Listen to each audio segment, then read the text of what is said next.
Tapos na po natin siyang ipapress.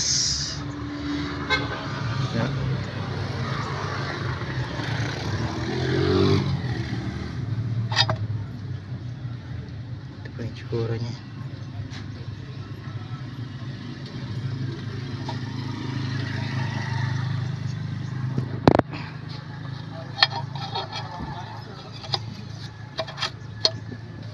May dowel po yan siya dito. Yan, para hindi ma-dislocate.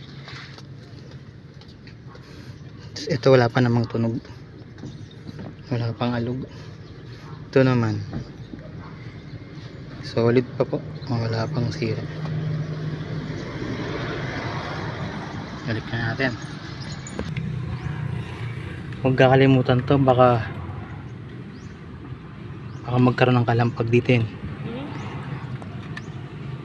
Dito nakalagay dito.